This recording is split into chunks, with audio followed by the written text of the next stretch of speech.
Esu Rūta Bagdonavičienė, Gintarinės vaistinės generalinė direktorė. Mūsų įmonė pradėjo savo veiklą nuo farmacijos didmenos prieš gerus 30 metų. Apie 20 metų mūsų veikloje yra ir mažmeninės vaistinės, kurių šiandien turim daugiau kaip 260. Taip pat turime ir didžiausią internetinę vaistinę Lietuvoje ir žvalgomės į užsienio rinkas.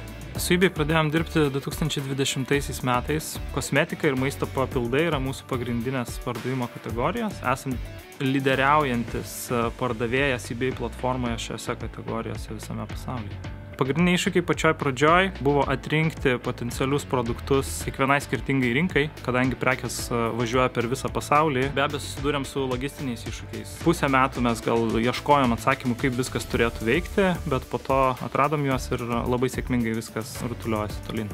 eBay tai mums yra galimybė pasiekti visą pasaulį ir savo verslą išvesti už Lietuvos ribų.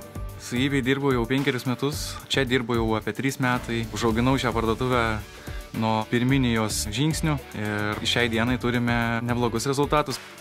Mes naudojamės eBay suteikta galimybė integruotis su jų vidinėmis sistemomis, užsakymų valdymui, klientų aptarnavimui, siuntimo duomenų pateikimui ar užsakymo detalių parsinešimui ir užsakymo vykdymui. Mes augam daugiau negu 100% kiekvienais metais. Pardavimų prasme sugebam pasiekti 7-ženklę sumą. Dirbam viso labo su eBay 4 metus. Sakyčiau, kad čia geras pasiekimas. Vienas iš veiksnių, kuris mums padėjo sėkmingai veikti, tai yra bendravimas su eBay atstovais, kurie padeda mums kasdieniai veikloj, esant klausimams, esant įvairioms nestandartiniams situacijoms.